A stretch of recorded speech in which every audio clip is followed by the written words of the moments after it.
foremost, I want to give all praises, honor, and glory to Yahweh, Bahashem, Yahweh Shah, Bahashem, Kakudash. Double honors to the elders and apostles of Great Millstone who rule well. Peace, love, and salutations to the hopeful elect. This is your brother Dawada from the Men of Valor campaign in Greenville, South Carolina, coming back with another video on sincerity and in truth, and Lord willing, it could be edifying. And something I thought about last night, just meditating. All right, that would be good to bring out a video on. All right, I got this article pulled up right here, the Jerusalem Post, which is a Israel news outlet, and it's titled, "Who are the real winners and losers of Israel's 12-day war with Iran?" Now, I'm not even going to go into this article. You can go into it if you please. I just brought it out just for a backdrop, one, and two, just to highlight the fact that there is a public acknowledgement that Israel just ended a 12-day war, which I think Trump coined it. 12-day war with Iran. All right, it didn't last. It lasted almost 2 weeks, and they did some damage on each other. All right. America jumped in and apparently bombed their nuclear facilities.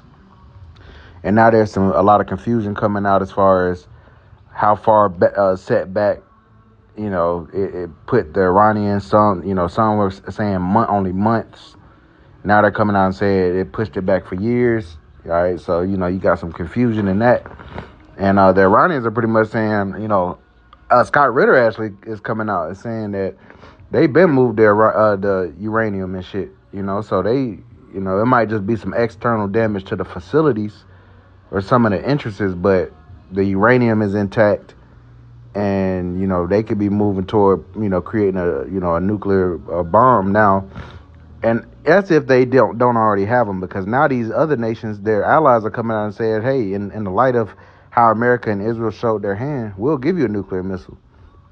All right, so that defeats the whole fucking purpose of all of it. That's really why they want regime change, but nonetheless, that's not the point of the lesson. The point of the lesson is, all right, and it's not going to be a long lesson. I'm going to hit this one scripture that proves this point, all right, is if the people in the state of Israel right now are the true Israelites of the Bible, then why was there a 12-day war to begin with? Why is there conflict going on in that region at all?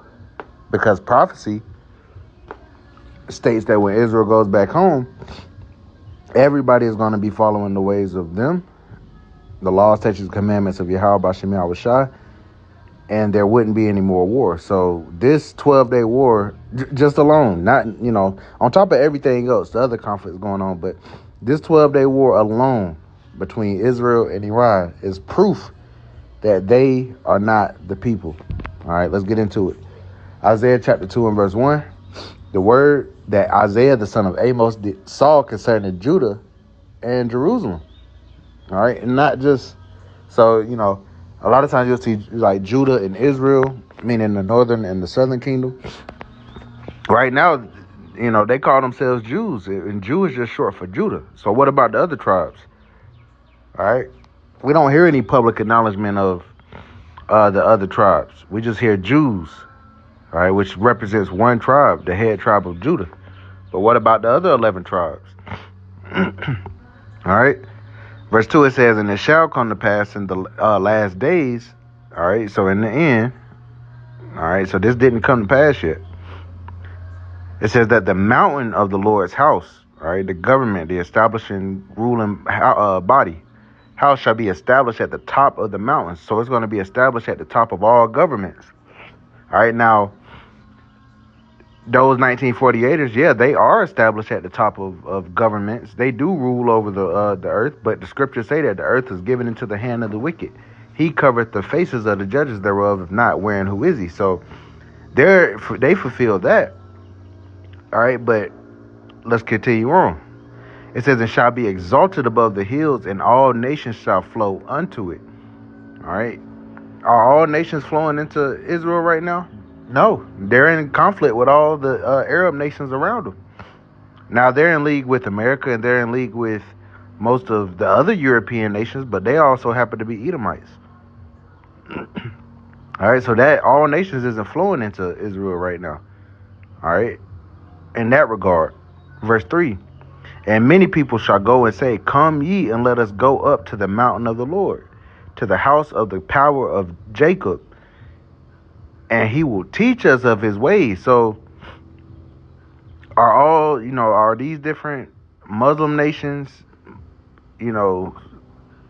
coming up, going to Israel and saying, teach us of your ways? No, they're actually saying death to America and death to Israel.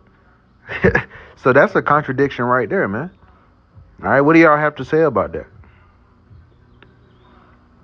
It says, for out of Zion shall go forth the law and the word of the Lord from Jerusalem. Verse 4, and he shall judge among the nations and shall rebuke many people, and they shall beat their swords into plowshares. Now, we know right now that we're in the time of Joel, the 3rd chapter, where the Lord is having these nations beat their plowshares and the swords and their pruning hooks and the spears, opposite of what it says here. So the money that they would be using for their agriculture and to feed their people and stuff, they're putting it into war right now. But right here, it's saying that they're going to take all their weapons and all their, all of that. And it's going to go back to, basically being peaceful, so to speak, to where they're not trying to build a nuclear missile and shit like that. Is that going on right now? No, they trying to destroy Israel. So it says, and they shall beat their swords and the plowshares and their spears and the pruning hooks. Nation shall not lift up sword against nation. So if nation isn't going to lift up sword against nation, why was there a 12-day war between Israel and Iran?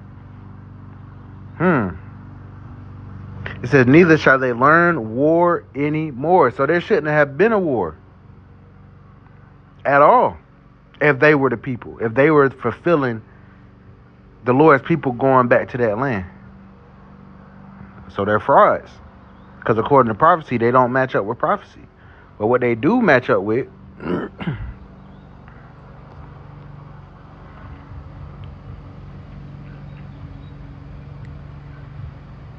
where we at? Ezekiel chapter 36 and verse 5.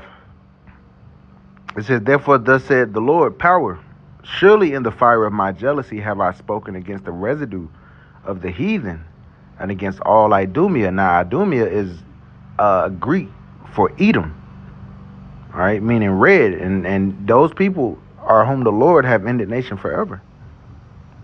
It says, which have appointed my land into their possession with the joy of all their heart. Are there not a nation of people that are heathens that have appointed the Lord's land into their possession, taking claim to the Lord's land, proclaiming to be the ancient Israelites? Because the Palestinians aren't claiming. They just claim that they occupied that land, which for a time they did. All right, but those Israelis are the ones that are actually claiming that God gave them that land. It says, which have appointed my land into their possession with the joy of all their hearts, with the spiteful minds to cast it out for a prey. All right. So the Lord has, we got two situations right here. The Lord said that there was going to be some heathens, all right, who's going to piss the Lord off and appoint the Lord's land into their possession. And then in Isaiah, the 2nd chapter, when the Lord does establish the true Israelites, the nations aren't going to learn war anymore. So let's go back right here. All right. Israel just finished up a 12-day war with Iran, which we know, that just really, that showed that, the Iranians don't trust America and Israel no more. That all diplomacy is gone. And you've unified Iran even more, all right, because they didn't get destroyed or anything like that. Yeah, some people died, but there's 90 million people there.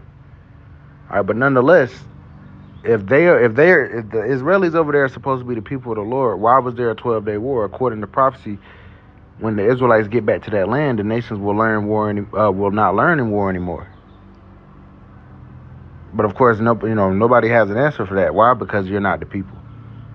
All right, You're the house of Amalek, and the Lord is going to destroy you very soon. All right. So with that, I want to give all praise, honor, and glory to Yahweh, Bahashim, Yahweh Shah, Bahashim, Kakradash. Double honor to the elders and apostles, great millstone, Haruel. Peace, love, and salutations to the hopeful elect. Till next time, Shalom.